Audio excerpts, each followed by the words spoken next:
आज मैं आपके सामने दो गंभीर विषय के ऊपर बात करने के लिए आया हूँ। जैसे कि आपने देखा कल बड़ी संख्या में करीब 65 के करीब प्रदेश के युवा जो स्वास्थ्य विभाग में काम करते थे उनको उनकी सर्विसेज को समाप्त किया गया। उसके पीछे का क्या कारण है वो तो ऑर्डर में बताया नहीं है, लेकिन उनका जो कॉन्ट्रैक्ट था वो समाप्त किया गया। अब इसमें बात ऐसी है कि प्रदेश में वैसे भी युवा काफी बेरोजगार हैं। प्रदेश में रोजगार की बड़ी समस्या है। हमारे प्रदेश में हजारों इंडस्ट्रियां हैं, कंपनी उद्योग है, लेकिन वहां पे स्थानीयों को जल्दी से नौकरियां नहीं मिलती, तो युवाओं को अन्य राज्य में नौकरी के लिए जाना पड़ता है, जिससे उनको भी परेशानी होती है, उनके परिजनों को भी काफी दिक्कतों का सामना करना पड़ता है। तो कल का ये जो फरमान आया है जिसमें करीब 65 बच्चे, उसमें काफी SC ST से भी बिलोंग करते थे और दमन और सिल्वा दीव के भी इसमें कुछ बच्चे हैं जिन्हें नौकरी से निकाला गया है, या आप कहें कि उनका कॉन्ट्रैक्ट समाप्त किया गया है।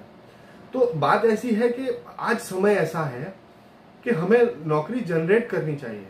बेरोजगार बच्चे पड़े हुए हैं यहाँ पे, उनके पास कोई जॉब नहीं है, बच्चे इधर उधर घूर के आवारागिरी करते हैं, कुछ एंटी सोशल एक्टिविटीज में कुछ चले जाते हैं।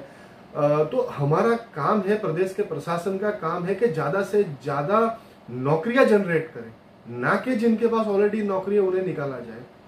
स्वास्थ्य विभाग के पास माशाल्लाह बहुत ही अच्छा फंड आता है जिसमें हम काफी नौकरियां जनरेट कर सकते हैं, लेकिन ये तो उल्टा हो रहा है कि जिनके पास रोजगार है उन्हें बेरोजगार किया जाता है। तो ये एक ऐसी घटना हुई है जिसे मैं टोटल इसका कंडेम करता हूं, और प्रशासन को चाहिए कि ज्यादा से ज्यादा नौकरियां दे, और किसी भी हमारे जो रोजगार मिल रहा है युवाओं को उसको बेरोजगार ना बनाए, नहीं तो वो डिप्रेशन में भी जा सकते हैं। आज डिप्रेशन में जाने की सबसे बड़ा रीजन बेरोजगारी बताई जाती है, तो बच्चे डिप्रेशन में भी जा सकते हैं और कुछ एंटी सोशल एक्टिविटीज में भी जा सकते हैं। तो ये एक गंभीर समस्या है जिसपे मुझे बात करनी थी। और एक दूसरी बात ये है कि स्वास्थ्य विभाग में ही काफी डिपार्टमेंट्स बनाए गए हैं, जैसे कि डेली विजिज है, वर्क चार्ज है और फैसिलिटी है।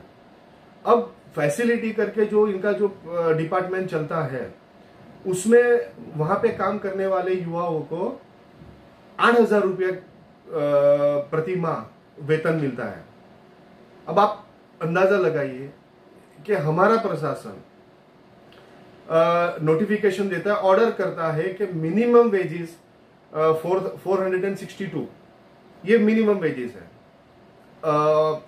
स्किल्ड का, और अनस्किल्ड का 452 समथिंग है। तो आप सोचिए कि जो हमारे बच्चे पढ़े लिखे बच्चे हैं जो फैसिलिटी में नौकरियां करते हैं अपनी मजबूरी के कारण, उनको 8,000 पगार मिलता है, तो मिनिमम वेजेस में भी नहीं आता है।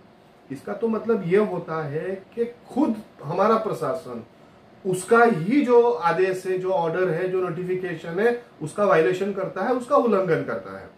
तो पहले तो हमारे प्रदेश के जिम्मेदार अधिकारियों को देखना चाहिए कि हमसे ही कहीं गलती से कोई वायलेशन हमारे ही आदेश का ना हो। यह बहुत जरूरी है, क्योंकि 8,000 आज के समय में जहां पे महंगाई अपने चरम पे है, ऐसे समय में आप 8,000 सैलरी में एक परिवार कैसे रहेगा, ये बहुत बड़ा प्रश्न है। तो मुझे आपसे ये कहना था कि प्रशासन इस बात पर गौर करे, ध्यान दे कि 8,000 जिनको सैलरी मिले उनको कम से कम 15,000 सैलरी मिले, और जो गरीब लोगों को का कॉन्ट्रैक्ट समाप्त किया गया है, प्रशासन उस पर ध्यान दे और उसे हो सके तो उन्हें दोबारा से नौकरियों पे रख ले। इसमें बहुत ही सामान्य लोग नौकरी कर रहे हैं, जैसे कि खाने पकाने वाले, ड्राइवर, LDC, स्वीपर। आप अंदाजा लगा सकते हो कि कितने छोटे लोग हैं। तो प्रशासन से एक बार फिर से विनती है कि आप अपने इस ऑर्डर के ऊपर एक बार ध्यान दें और गरीब लोगों को बेरोजगार होने से बचा लिया जाए।